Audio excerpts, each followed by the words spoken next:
Hi there and welcome to another Music Ally Focus with me, Music Ally's editor Joe Sparrow. And behold, it's our first bona fide Grammy award-winning guest in the podcast history. Joining us today is remixer extraordinaire RAC, aka Andre Años, who has won a Grammy Award, and his collaborator and head of crypto at the multifaceted modern music tech business Hi-Fi Labs, Jack Spallone. Now, we're going to be talking to them shortly about the use of DAOs, that's decentralized autonomous organizations, by artists to create modern fan communities, and you could call them a sort of hyper fan club. It's a fascinating conversation coming up in just a couple of minutes. Now, this show is the first in a series that digs into the burgeoning Web3 space that's providing the music industry with a lot of very new concepts, ideas, and conventions, all driven by a wave of new, often complex technologies related to the crypto, decentralized technology, and NFT space. So what is Web3 anyway? Well, is the short answer. The long answer could also go on for many weeks, so I'll leave it to Music Ally's veritable head of insight, Stuart Dredge, who described it very neatly, and this is what he said.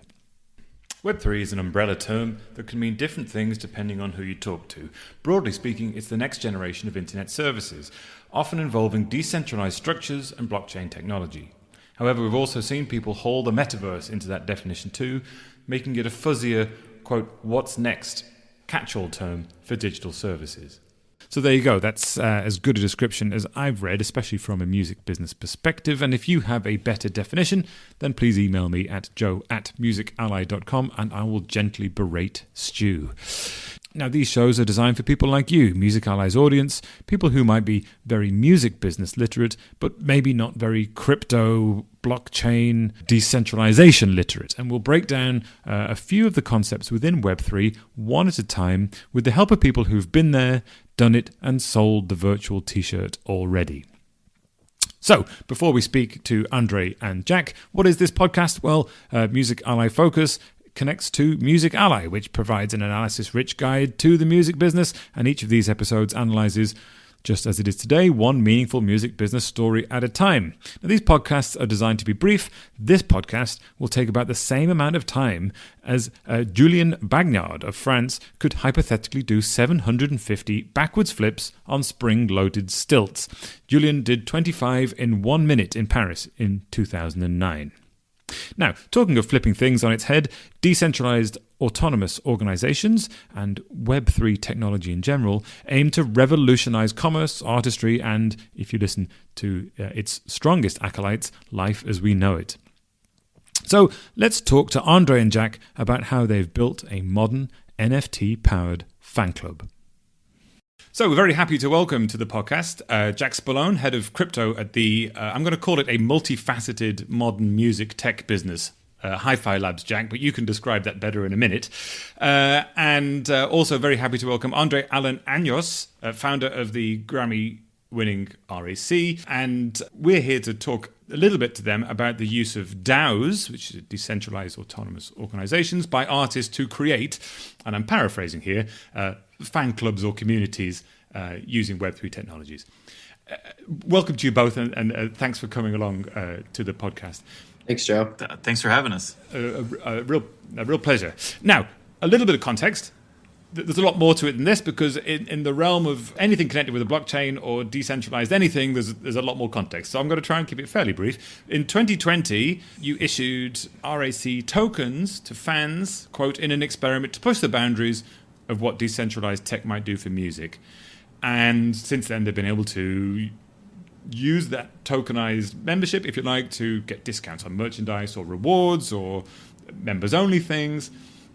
And you've been a very early adopter of, or sort of an inquisitive explorer in this space, and have collaborated with a number of people to make interesting things happen. So you're a good person to talk to, and this collaboration that you're doing together is something that's quite advanced and interesting, and that's why we wanted to talk to you about it. So first, perhaps can you explain why you're collaborating? This is kind of a big question. Again, as with anything in the Web3 space, but can you sort of individually describe describe perhaps, well, first of all, Jack, can you explain what Hi-Fi Labs is and what you do? And Andre, can you explain what drew you to the world of Web3 and DeFi and DAOs and NFTs in the first place? Yeah, sure. So Hi-Fi Labs, as you said, is a multifaceted company. It was started in 2020, right before COVID actually had hit. And it was spawned by this idea that, the Web2 platforms as we understand them today do not really service artists over the longevity of their careers. While they do great things for them at certain times, there's proved to be an Achilles heel where there's an attrition as these platforms come and go.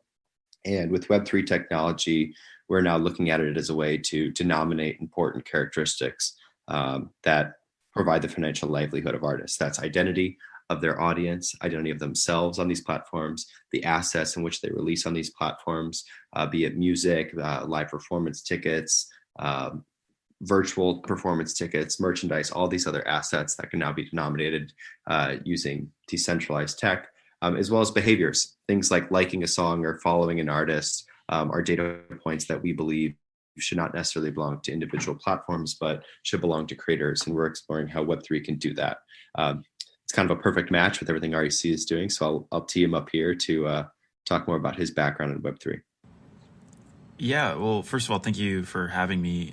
I do want to mention that Jack and I have been working together since 2017, predating Hi-Fi Labs, and we sort of have a pretty rich history in this space where I believe we released the first album on Ethereum in 2017, and that project was way too early.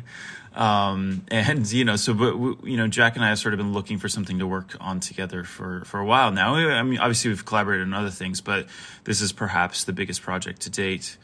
So I guess like what drew me to this tech, I think back on it's sort of a big question because you're really the question is really like why, and it's a big question because it sort of we need to acknowledge a lot of the problems in the music industry, and I think especially this audience is definitely aware of a lot of it, but from an artist perspective, I've I've worked with every label, every size, every major, every indie, through remixing or through releasing my own records, and I've sort of seen how things work behind the scenes, and I felt for a very long time that there's far too much sort of bloat in the system, and it's a lot of inefficiencies. And when I first discovered Ethereum, the first idea that popped in my mind wasn't like, oh, how much money can I make? It was actually like,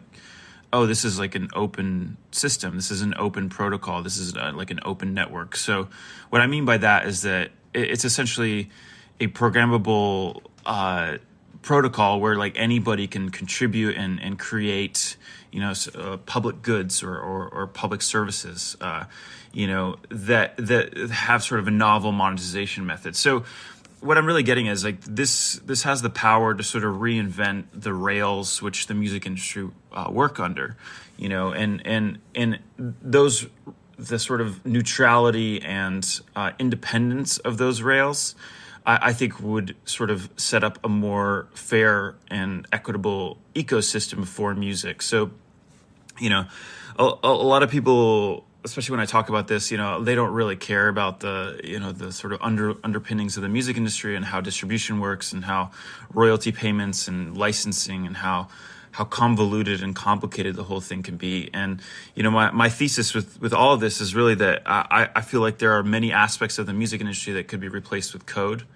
And, a lot of people sort of might hear that and be like, oh my God, my job is, I'm going to lose my job. It's like, I don't think we're ever going to eliminate people from the music industry. It's a very human experience. I don't think that's the point, but I do think there's a lot of room for improvement and for creating, a more sort of equitable and fair and open system where we can sort of have these sort of shared infrastructure level, rails, if you want to think about it that way. So, all that to say, that was sort of the original, motivation for getting involved in this. Is like, well, we can kind of recreate the music industry here. So I became very passionate about this problem, and that's how Jack and I met. That's sort of been the motivation behind a lot of these projects. And jumping forward a little bit with RAC, there's a little bit of, it felt like it was the right time to explore a token in the context of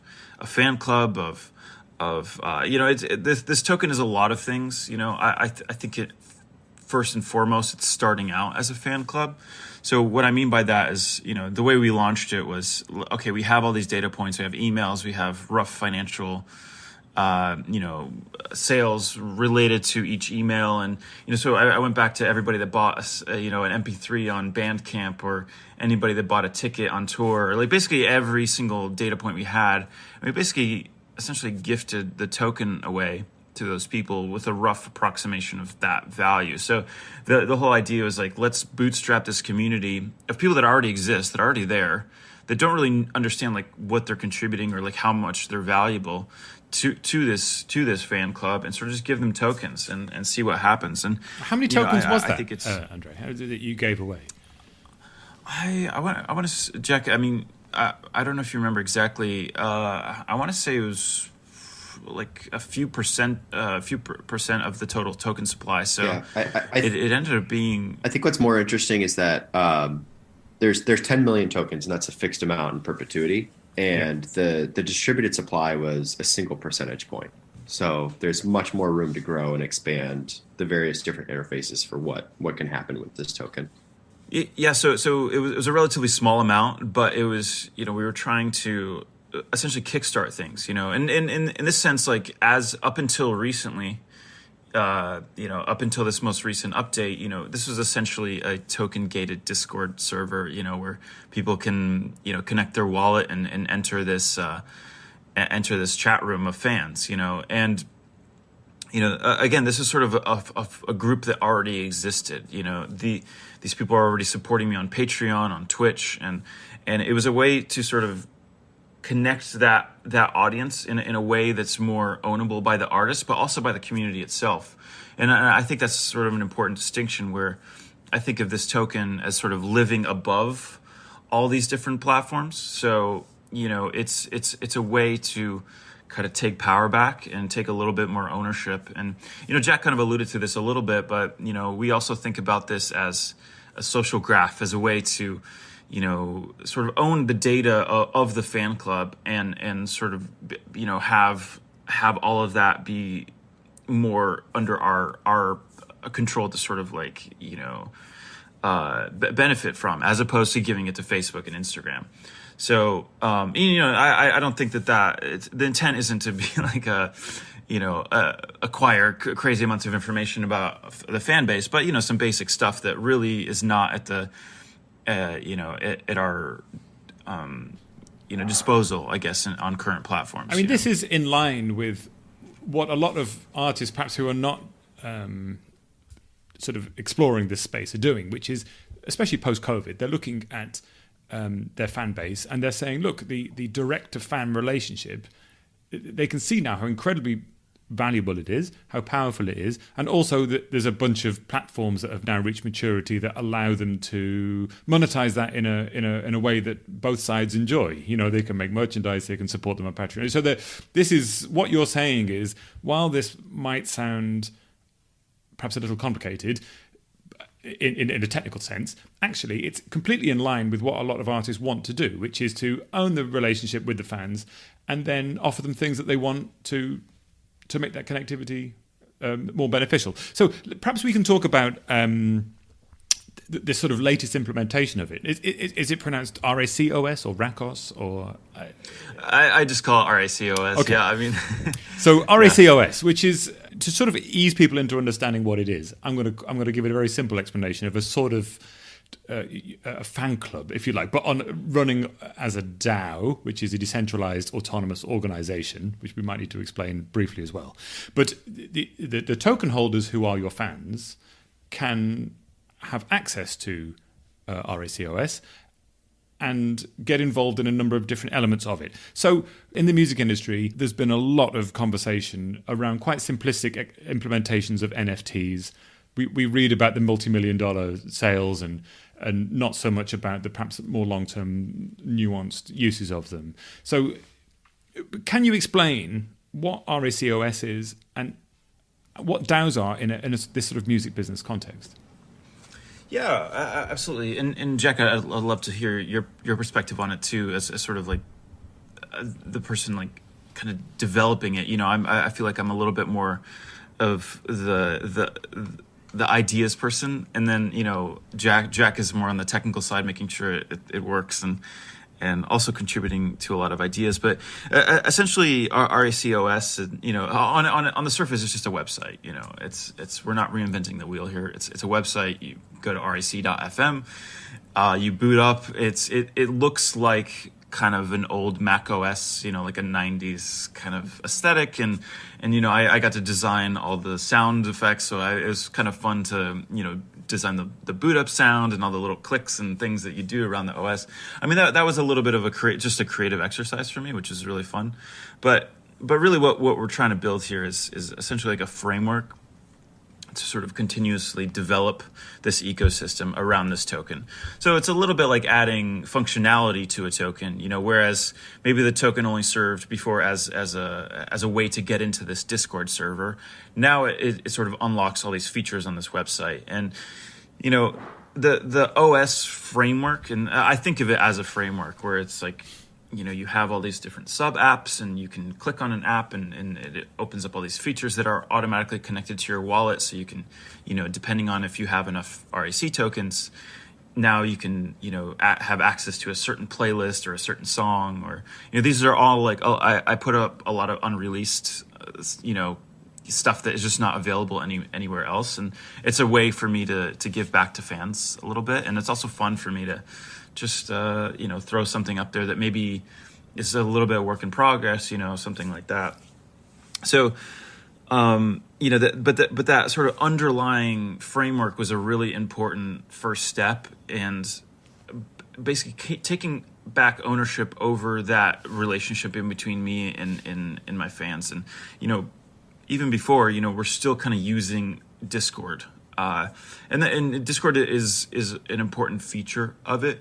But because we have this token, we sort of have the ability to, if something would ever happen, we have the ability to just migrate to any other platform that serves that need, I don't know if that platform exists right now, but at least we have that option, whereas like, I built, I have millions of followers on SoundCloud, for example, but I can't access them and I have no way to really speak to them and to really communicate with them. So I think I just got tired of building audiences for other people and so that they could monetize it on my behalf, which is kind of the norm right now. So it was a way to kind of take back ownership, but that experience of connecting your wallet to this website and unlocking features was a very important sort of first step. And now we get to the more fun stuff, which is creating these apps and features and utility, if you will, for this token. So again, it's sort of about controlling that fan experience. You get to you control the connectivity with them, but you also control the experience on a platform that you completely oversee, which is it's sort of like a hyper fan club in that case. The whole experience is the fan club, if you like. Thanks, Jack. Let's take a little bit of a step back to the technical side. We're starting to hear, perhaps in the music industry, a lot more about DAOs and what they can do. Can you explain them in a sort of basic functional sense, but also perhaps explain what they might offer to people in the music industry as sort of practical things that they could use in the future with their artists? Yeah, it's a great question. And my general answer is they can be anything. And I think this is often to the dismay of anyone who asks me. And they thank you for that. They want to scratch their head. No, but we've seen actually quite a proliferation of DAOs in the Web3 ecosystem, as it's now being called, as the tooling within this ecosystem has emerged to support many different use cases. We see things like NFTs that grant access to other underlying tokens that offer integrations to connect to a Discord. We see crowd funds that ultimately lead to becoming members of a DAO by you're not only supporting a specific cause, but in return, you're getting a token that grants you access to a DAO. We're seeing DAOs that are run by fungible tokens such as RAC. It's a more of a divisible type token, and there's a 10 million supply. And then we're also seeing DAOs that are powered by memberships with NFTs, which is kind of a newer wave. But really what's caused this maturation of this DAO ecosystem, if you will, that are looking like co-ops or social clubs, and in some cases even more mature companies, is a combination of accelerators developing these, applications facilitating the creation of these, and really just a very, very broad range of tooling ecosystem that exists to support the many different connections around them. So specifically with music, it's interesting because there's many ways into this. With RAC specifically, the retroactive token distribution was a very novel concept at the time. RAC issued tokens all the way back to, I think, 2009, fans that had purchased on Bandcamp, fans that had purchased things on his website and merchandise, fans that have supported him on Twitch, fans that have supported on Patreon, all were eligible to come claim tokens for free based on their prior patronage. And that was just by simply emailing them and enabling them to come to a website to claim by setting up a wallet, etc. So if you take that example, what that looks like to me is a lot more like RAC as an artist or a platform is dropping a cookie in these people's browser in Web2 terminology, or like a JSON web token. He's created the CRM or the social graph fabric around his fans, and that truly belongs to him because the nature of the blockchain. This is a token that RAC has issued, that he controls. So that's now kind of set this model for what this platform is. On the flip side, I've seen examples where artists who are relatively undiscovered and only emerging have launched crowd funds to support the funding of an EP. And they've had 100 or a few hundred people support this. And then very similarly, they receive a token, they can join a Discord, and now they're members of like this EP DAO. But this EP DAO can then graduate to becoming this artist DAO over time. I've seen another artist, Mark DeClivelo, kind of a well-known jazz electronica artist, who has raised a crowd fund to buy back his catalog. It's called the buyback token. But all the supporters of this effectively are now like decision makers within his DAO. So there's varying different like degrees about what kind of permissions or I guess entitlements you can offer to supporters of a DAO. But I think the loose kind of denominator of all of these things is that it's custodying a token, and that token is a direct connection on a blockchain between the artist.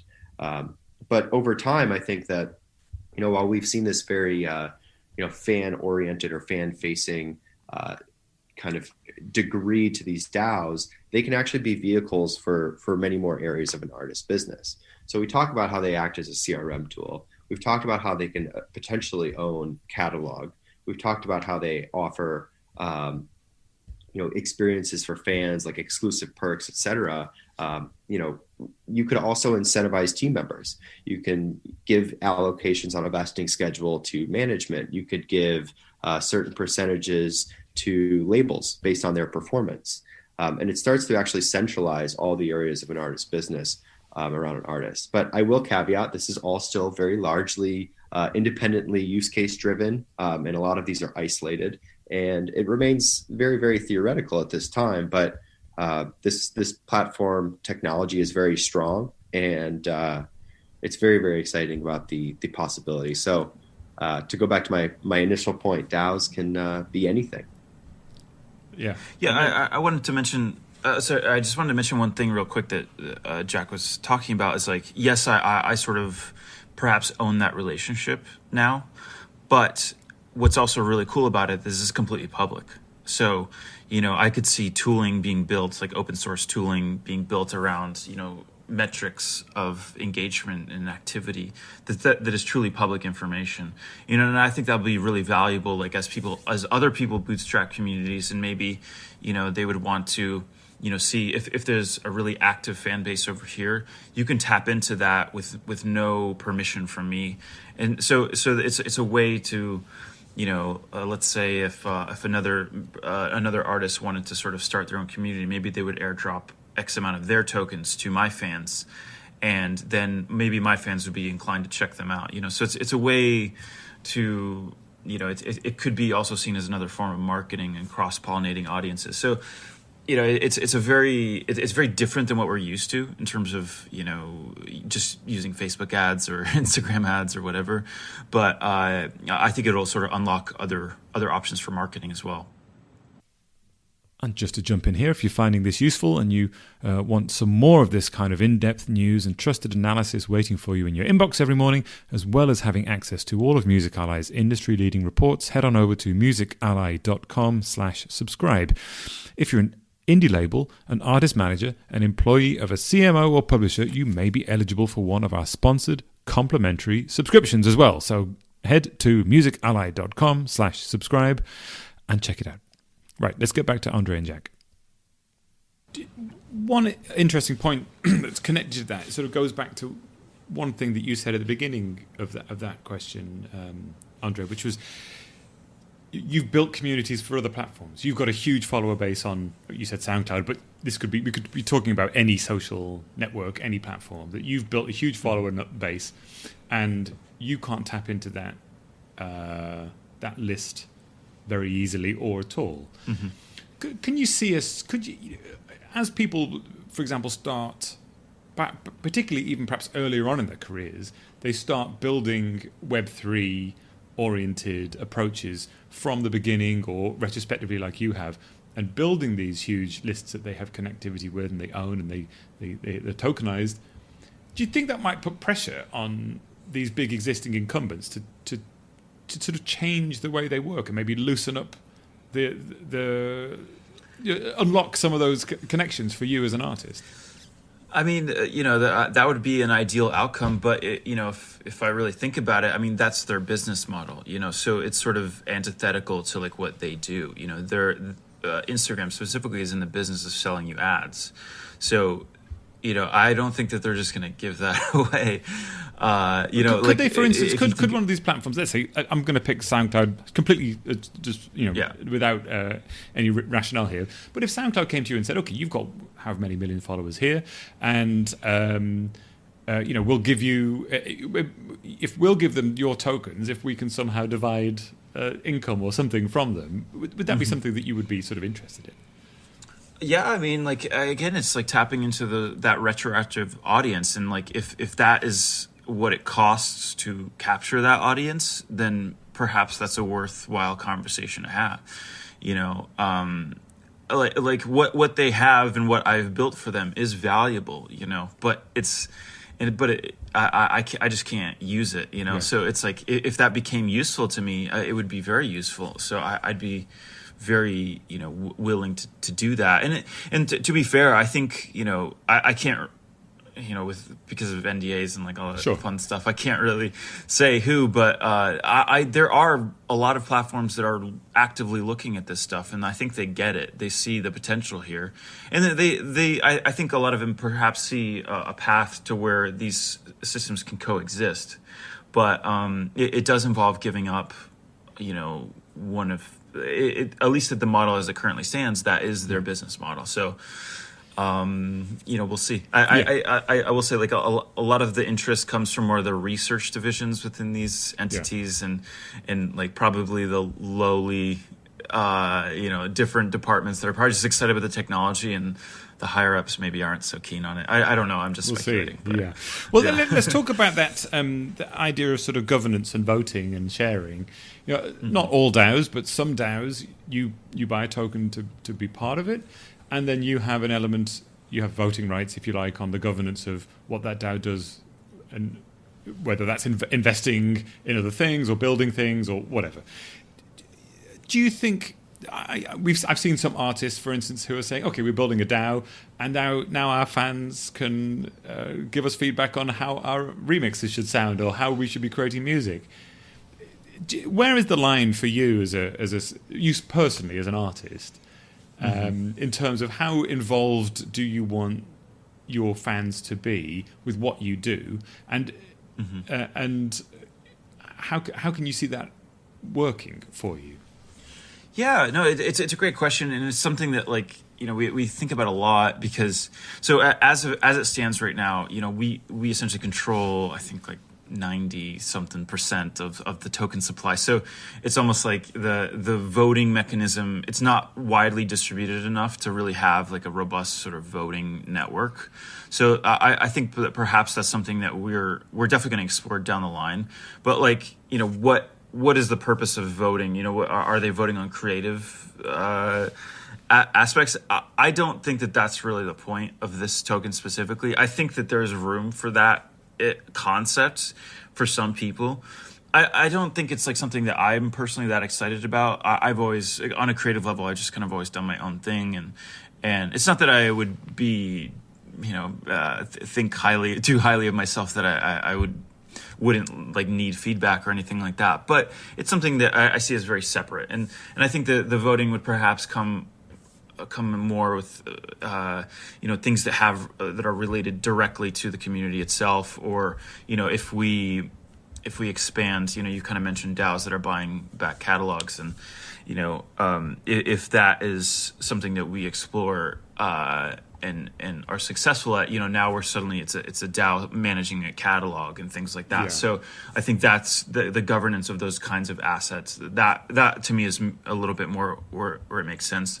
Although I will say, like, having experience being a part of other DAOs and other various sort of Web3 projects, the voting is, I will say, a lot of it is maybe on the surface it sounds like a great idea, but the lack of engagement on that side of things is pretty noticeable. So I think it would perhaps a lot of DAOs have sort of just taken to more loose and formal voting, in Discord, and just to sort of check a temperature of the community, maybe have like a threshold of likes on a post or something like that. So I think it's important for maybe, especially like an on-chain vote. I think it's important for like the big stuff, but for the day-to-day smaller stuff, I think you can do it a little bit more informally. Yeah. I don't know if Jack has any thoughts on that, but yeah, again, it comes up to what you want to do with it. And that's the beauty of these tools, is you can bestow that voting. You can do it, any token holder, one person, one vote. You could do it weighted by the amount of tokens that they hold. You have the dynamism with this. You could also do things like, let's do a fan merchandise line, just to and let's allocate some of the funds that the DAO holds, if the DAO makes money, to fund the development of a fan-driven merchandise line. And then, it could be designed in a way that the central artist or figure of the DAO has to approve something before production. But then, if they actually go out and do that work and create merchandise, and you can, tap on the people within the system to do that, why can't they then have shares of those profits? So you think about like the fish culture of, that does this already. Like this has been going on, and it's kind of like a separate ancillary thing that doesn't really touch the artist business, but it can now be more intimately aligned with that and almost endorsed by it, if you will. And that's just an exciting example of what's possible. It's almost like a sort of like an official fan club, that is actually owned by the fans, that isn't just the I guess maybe perhaps the goal of this to some level is to sort of remove reliance on me as an individual. Obviously, like at this stage, it's like way too early, but at some point in the future, it would be amazing if not that I want to step away or anything, but that it could essentially run itself. Yeah. And that is definitely a goal of ours. Finally, then, if we look ahead with respect to DAOs, you've spoken a lot there about implementations, and obviously very experimental at the moment, but things are really happening for real, and it's starting to make more sense. Question, perhaps we'll start with you, Jack. As you look forward, perhaps from your technologist perspective around DAOs, what do you foresee happening in this space in the next couple of years and in the music industry? And what do you think might happen that might surprise people in terms of what this technology allows musical practitioners and musical industry people to do? Yeah, so this is a great question. I think that, DAOs are a very hyped or buzzwordy term at the moment. I think in hindsight, in 2 years or as little as 2 years, we'll look back and we won't be calling a lot of things that are being called DAOs anymore. They'll be what they are. But what we'll see is this deplatformization of artists. We'll see a lot of customization around artist experiences. I mean, look at what Kanye is doing with the release of the second Donda album and how he's doing that. But that's the inspiration for this OS aesthetic, right? Operating systems in the 90s didn't know what applications were going to be built. And that aesthetic from a design point of view, from a usability point of view, lends itself really, really nicely to this inherent ability to plug and play more applications. That was the inspiration for racOS as a website, but really it's this idea that artists are going to be at the center of their businesses. We now have the strong technology to do so. This is something that just simply has not been possible on the internet to date. And I think the outcomes of that will only be limited by the creativity of the artists themselves and what's capable or what we're capable of building for that. So it'll be really exciting. And I think that as the underlying networks scale and become more accessible, as well as products and dashboards start to contextualize this across the board, we won't be discovering music through DSPs. We won't be interacting with artists through DSPs.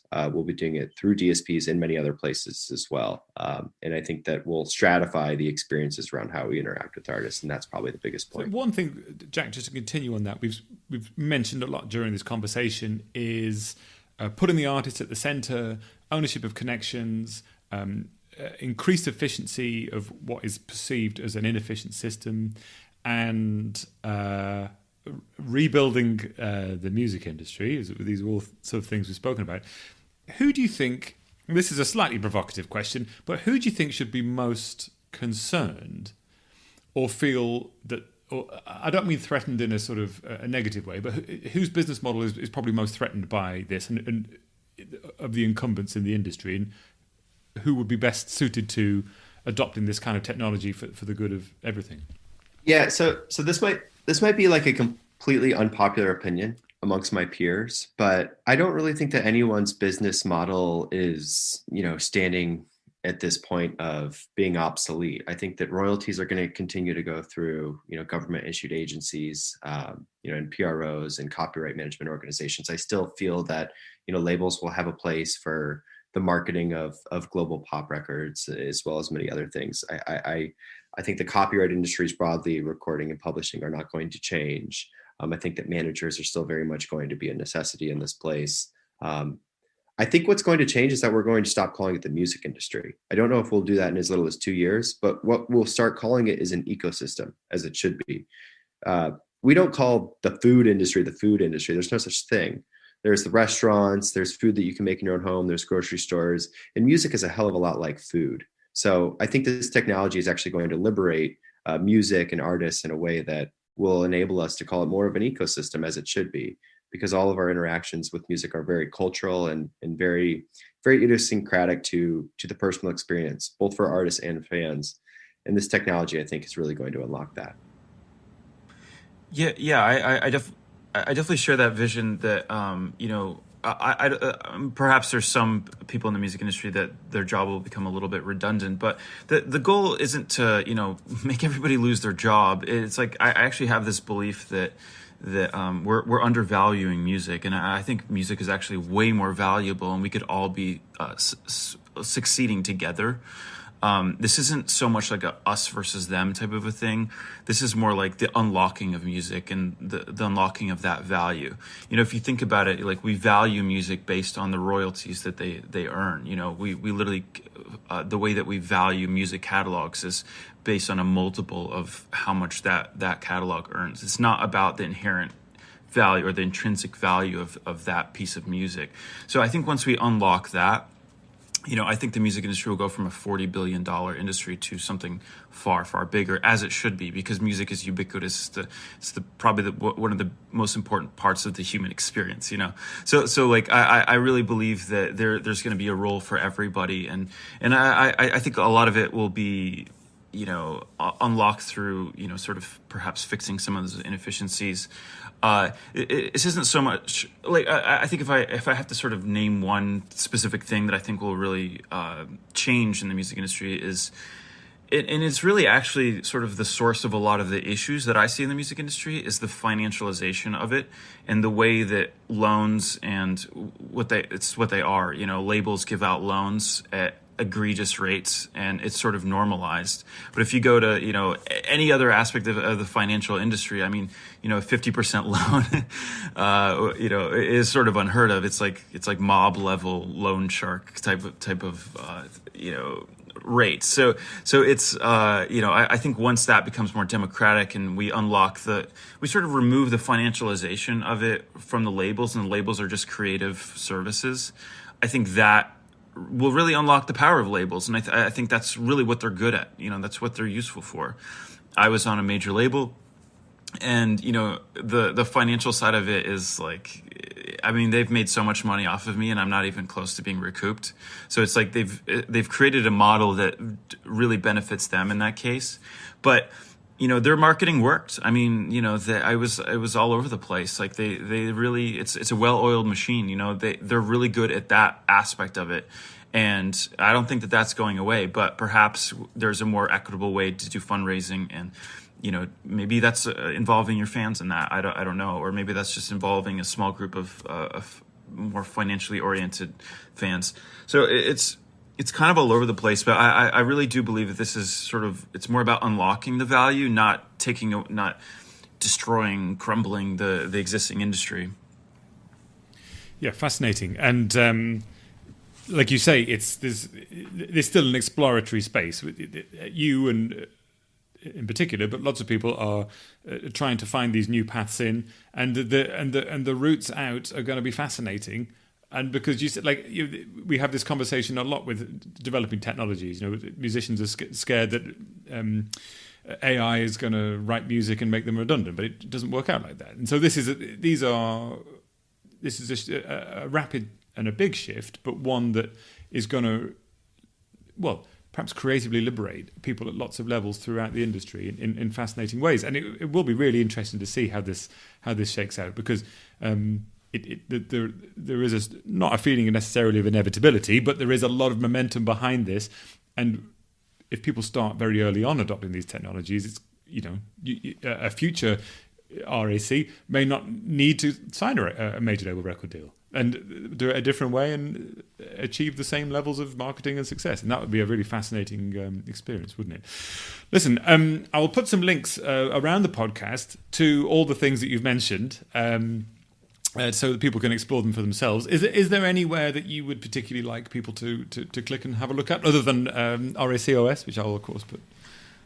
I think racOS is definitely the biggest. We're just really excited about it because it's...